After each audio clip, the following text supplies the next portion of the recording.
السلام علیکم. سبق علامہ اقبال مصنف چراغ حسن نصر اردو برائے سیکنڈ ایئر کے مشکل سوالات کے انتہائی آسان جوابات کے ساتھ نالج ود کلندر کی جانب سے خوش آمدید. تو چلے بچوں ویڈیو کا آغاز کرتے ہیں. درجن سوالوں کے مختصر جواب لکھیں. علامہ اقبال کے گھر میں ہونے والی محفلوں کا حال لکھیں. تو علامہ اقبال میں گھر میں ہونے والی محفلوں میں ان کے دوست احباب شاعر ادیب امیر غریب ہر طرح کے لوگ شریک ہوتے اور ادب شاعری سیاست مذہب فلسفہ ہر طرح کے موضوع پر بات ہوتی. رات گئے تک محفلیں جاری رہتی. محفلوں میں زیادہ بات چیت علامہ اقبال کرتے تھے کیونکہ ہر موضوع میں آپ کے پاس سب سے زیادہ معلومات ہوتی تھیں. دوسرے لوگوں کی حیثیت زیادہ تر سامعین کیسی ہوتی. علامہ اقبال کے گھر کے دروازے ہر امیر و غریب ادنا و اعلیٰ کے لیے کھلے رہتے تھے.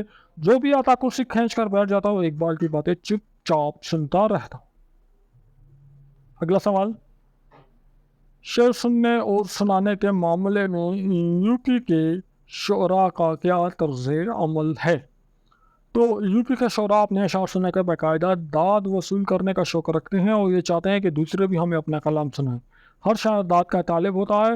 شعر کا مضمون اعلیٰ یا بیکار سب سننے والے واہ واہ کیا خوب کے نعرے لگاتے ہیں اور مقرر کی فرمائش ہونے لگتی ہے. سر شہاب الدین کون تھے؟ تو سر شہاب الدین علامہ اقبال کے بے تکلف دوست تھے. سیاہ رنگت کی وجہ سے علامہ اقبال اکثر ان کا مذاق اڑاتے ہیں مگر وہ برا نہ مانتے. ان کا پورا نام چودھری شہاب الدین تھا. پنجاب سے تعلق تھا. انگریز سرکار کی طرف سے سر کا خطاب ملا. آپ سر بننے سے قبل بار کونسل اور لاہور میونسپلٹی کی صدارت بھی کر چکے تھے. علامہ اقبال کے ان دوستوں کا نام لے جن کا ذکر خاکے میں ہے. چراغ حسن نصر نے اپنے خاکہ میں علامہ اقبال کا اپنے خاکے علامہ اقبال میں اقبال کا خاکہ بیان کرتے ہوئے ان کے درجیل دوستوں کا ذکر کیا ہے. عبدالمجید سالک, فقیر حکیم فقیر محمد چشتی, ڈاکٹر محمد دین تاثیر, غلام قادر گیلانی, سر شہاب الدین, چراغ حسن حسرت, عبداللہ چغتائی. یہ وہ نام ہے جو اس سبق میں جو ہیں جن کا ذکر ہوا ہے. ان کے علاوہ کوئی اور نام بھی ہو سکتے ہیں لیکن سبق میں موجود ہونے چاہیں. اگلے سوال میں اس فکر میں ہوں کہ کالج کے نوجوانوں کو پردوں میں بٹھا دیا جائے. علامہ اقبال نے جملہ کیوں کہا؟ اقبال نے یہ بات کالج کے نوجوانوں کے ان کے زنانہ فیشن کو دیکھ کر ارشاد فرمائی. ایک دفعہ گورنمنٹ کالج لاہور کے 4-5 طالب علم ملاقات کے لیے اقبال کی خدمت میں حاضر ہوئے. انہوں نے خواتین کی طرح بناؤ سنگار کیا ہوا تھا. انہوں نے آتے ہی پردے کی بحث چھیڑ دی اور ان کی باتوں سے لگ رہا تھا یہ خواتین کے پردے کے خلاف تھے. تو جواب میں علامہ اقبال نے فرمایا آپ عورتوں کو پردے سے نکالنے کی بات کر رہے ہیں جبکہ میں اس فکر میں ہوں کہ آپ جیسے نوجوانوں کو بھی پردے میں بٹھا ہونا چاہیے.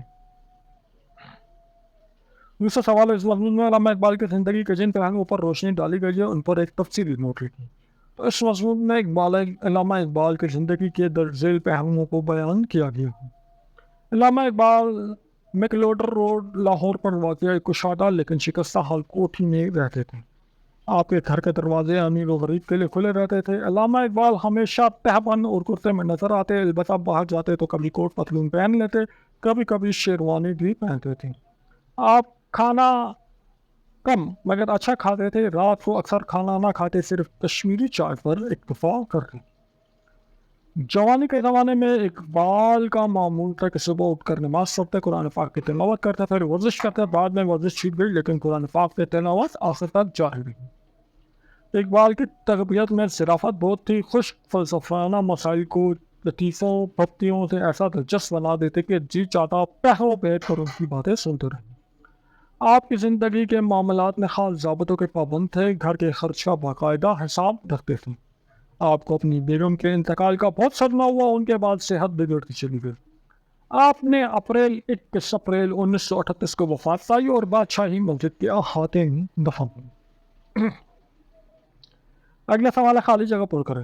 ان دنوں نمک کی ستیا گراہ زوروں پر تھی. موضوع لکھا پھیکا مگر بیچ میں لطیفے بھی ہو جاتے تھے. وہ جاڑے میں بڑے شوق سے شب دیکھ پکواتے تھے. شب دیکھ اس کو آج کل ہم کوفتہ کہہ سکتے ہیں. کوفتہ کی طرح ڈش ہوتی ہے, اس کے اندر انڈے ہوتے ہیں. علامہ اقبال عام طور پر اردو بولتے تھے. علامہ اقبال کے مطابق مشاعروں نے شاعری کو غارت کر ڈالا ہے. سوال نمبر 4. آپ میرے اساتذہ کے عنوان پر 400 الفاظ سے مضمون تحریر کریں. روزمرہ کا خیال رکھیں. محاورات کا استعمال کریں. تو بچوں اس میں آپ نے اس طرح کرنا ہے، اپنے اساتذہ کے بارے میں 2-4 جملے لکھنا ہے، ان کے نام لکھنے ہیں، ان کی تھوڑی سی تعریف کرنی ہے، کچھ محاورے وغیرہ روزمرہ جو استعمال کرنے ہیں۔ میں مثال کے طور پہ ایک مضمون آپ کو دکھا رہا ہوں۔ استاد ایک ایسی ہستی ہے جو آدمی کو جہالت کی تاریکیوں سے نکال کر علم کی روشنی عطا کرتا ہے۔ استاد زندگی کے اندھیروں میں امید کی کرن ہے۔ استاد کی عظمت کا اندازہ اس حدیث شریف سے ہوتا ہے کہ بے شک مجھے استاد بنا کر معلم بنا کر بھیجا گیا ہے۔ اس سے معلوم ہوا کہ استاد ایک عظیم ترین ہستی ہے۔ استاد علم سکھاتا ہے اور علم کی بدولت ہمیں خدا کی پہچان ہوتی ہے، اور علم کے ذریعے ہی ہم دنیا میں زندگی گزارنے کا سلیقہ سیکھتے ہیں۔ قوموں کی تشکیل و تعمیر میں اساتذہ کا کردار مسلمہ ہے، جس سے انکار نہیں کیا جا سکتا۔ یوں تو حاصل علم کے دوران کا یہ اساتذہ کی تعلیمات سے فیضیاب ہوا ہوں۔ کسی نے مجھے پڑھنا لکھنا سکھایا، کسی نے اخلاق و آداب کی تعلیم دی، لیکن چند اساتذہ ایسے ہیں جن کی تعلیمات نے مجھ پر ہرے نقوش چھوڑے ہیں۔ ان خطوں نے میری اور مجھ جیسے کئی شاگردوں کی رہنمائی فرمائی۔ میرے اساتذہ میں محترم خواجہ صاحب، محترم محمود الہی صاحب، پروفیسر تنویر صاحب، پروفیسر فضل الرحیم صاحب قابل ذکر۔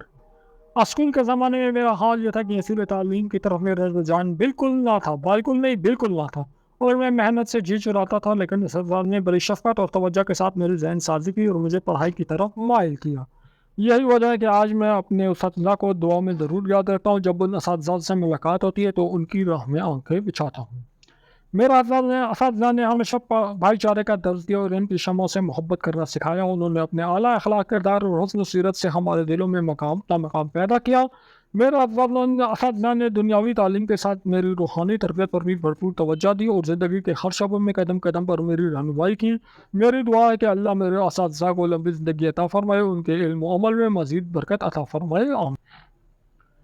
تو اس کے ساتھ ہی ہمارا آج کا سبق اپنی ختام پہ پہنچا۔ اگلے سبق میں انشاءاللہ نئے سبق کی ایکسرسائز کے ساتھ دوبارہ آپ کی خدمت میں حاضر ہوں گے۔ ویڈیو پسند آئیے، اس کو لائک کریں، دوستوں کے ساتھ شیئر کریں اور ہمارے چینل کو سبسکرائب کریں۔ نیکسٹ ویڈیو میں ملاقات ہوگی، اپنا خیال رکھیے گا، اللہ حافظ۔